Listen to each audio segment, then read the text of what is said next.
2 hours ago, U.S. Central Command released footage that defense analysts are calling the most significant combat technology reveal since stealth aircraft first appeared over Baghdad in 1991.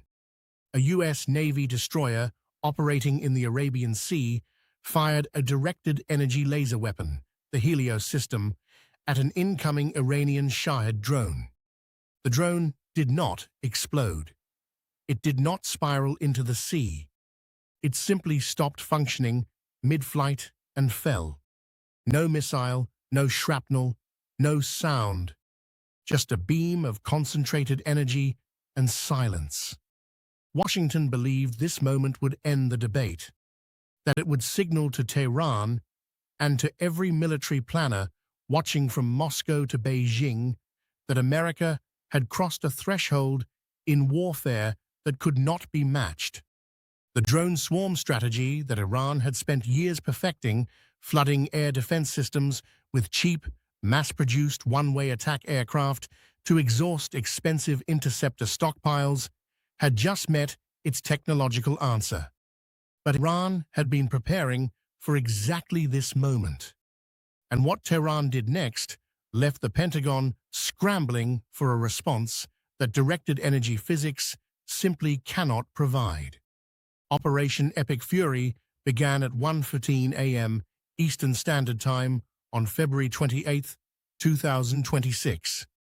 U.S. and Israeli forces launched coordinated strikes across Tehran, Isfahan, Qom, Karaj, and Kermanshah. Within the opening hours, Supreme Leader Ali Khamenei was killed when his compound was destroyed. Senior IRGC commanders were targeted across multiple locations simultaneously. The operation was designed to be overwhelming, decisive, and fast.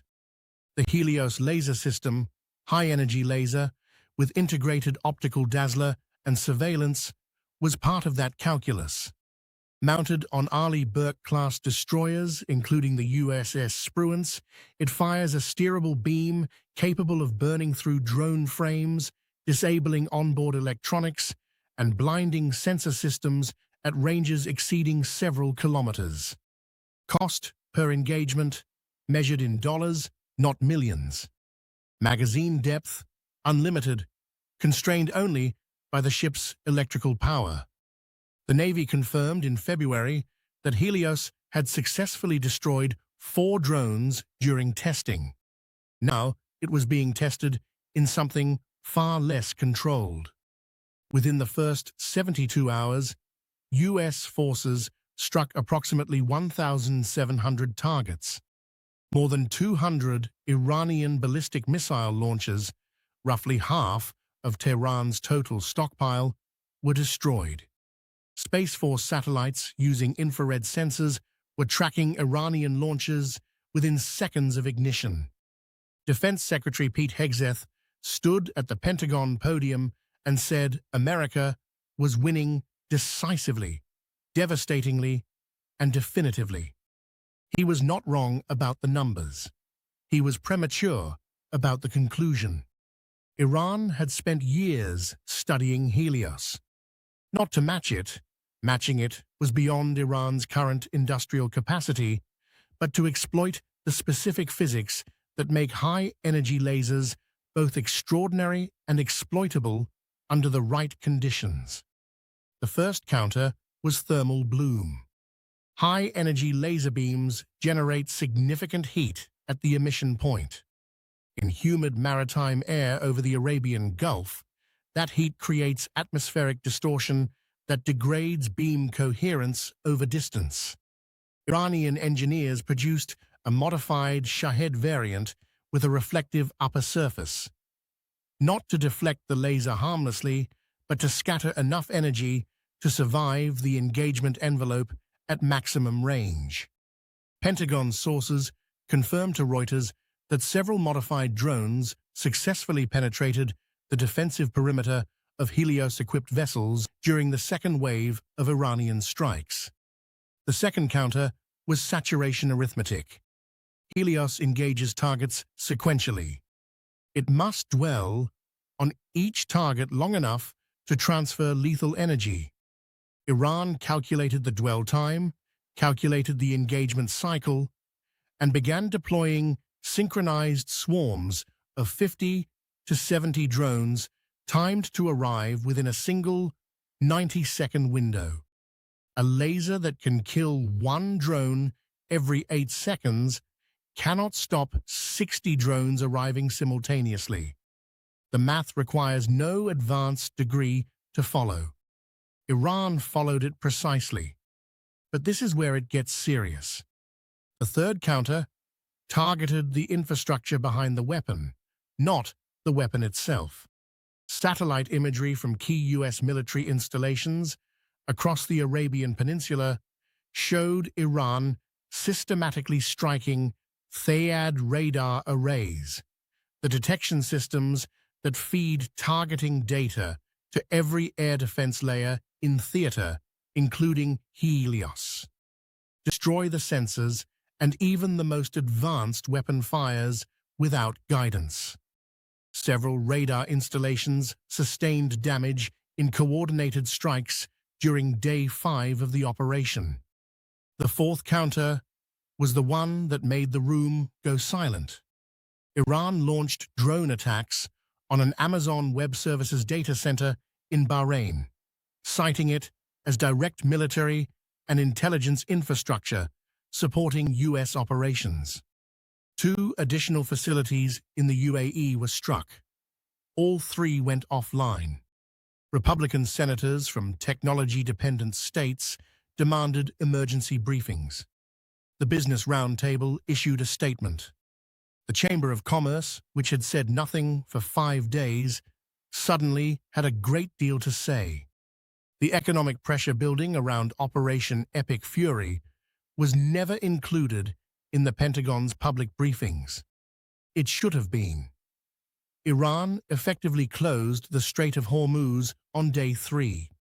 Revolutionary Guard commanders threatened to destroy any vessel attempting passage. 150 freight ships, including dozens of oil tankers, stalled behind the strait. The UN World Food Programme warned on March 3rd that if maritime corridors remain disrupted, food prices will soar across import-dependent nations within weeks. 40% of the world's nitrogen fertilizer supply originates from Gulf states currently under Iranian strike. Global shipping insurance premiums have tripled. Aviation fuel costs are spiking on every route, touching the region. Goldman Sachs flagged recession exposure in 3 European economies within a single analyst note. The White House had no prepared response to that note. It was not part of the operational planning. The laser works. The Space Force tracking system works. The Patriot batteries work. American precision strike capability has performed at or above expectation against every target it was assigned. And yet, Iran is still firing. The strait is still closed. The data centers are still offline. The alliance is still visibly fracturing along fault lines that widen with each passing day. Italy sent defensive naval assets to Cyprus and simultaneously declared the operation a violation of international law. Spain echoed the sentiment. NATO raised its collective defense posture after a suspected Iranian missile approached Turkish airspace, but the alliance did not invoke Article 5. The distinction is not subtle. NATO is protecting its members. It is not endorsing what happened on February 28th.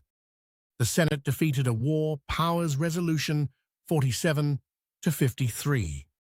The House failed to pass its own version. Both votes were closer than the White House publicly acknowledged expecting. Both were largely symbolic. Neither was comfortable. Washington now holds 3 options, and none of them lead where the operation was designed to go. The first path is continuation. Press the military campaign toward the stated objective of dismantling Iran's offensive capability and, as Trump stated publicly, being involved in selecting Iran's next leadership. This path accepts the ongoing economic cost of a closed strait, the ongoing erosion of allied political support, and the ongoing risk that Iran's swarm saturation strategy will eventually overwhelm interceptor stockpiles in theater. The laser helps. It does not solve the problem. The second path is negotiation. Trump briefly acknowledged on March 1st that the US had accepted an Iranian proposal for further talks. Iran's Ali Larijani subsequently ruled out any talks publicly. The window, if it existed, closed within hours. Reopening it now, after the military cost already imposed, requires concessions that would appear to validate Iran's strategy of absorbing punishment while bleeding the coalition economically and politically. The third path is escalation toward regime change. This requires either ground forces or a sustained air campaign of a scope that demands formal congressional authorization. 2 war powers votes suggest that authorization is not available. The military can continue striking targets. It cannot legislate the political will to finish what the operation started. 2 hours ago, the Helios laser fired in combat for the first time in history and performed exactly as designed. 2 hours later, Washington is staring at a conflict where the most advanced drone-killing technology ever deployed has not resolved and cannot resolve the strategic questions that Operation Epic Fury was built to answer. The laser is not the problem. The problem is that destroying drones was never sufficient. Iran knew that before the first Tomahawk left its launcher. The Pentagon is learning it now. Mark that down. Because the next move, whichever side makes it, will define whether this ends as a decisive American strategic victory or as the most expensive demonstration of technological superiority in modern military history that changed nothing about the balance of power it was designed to reshape.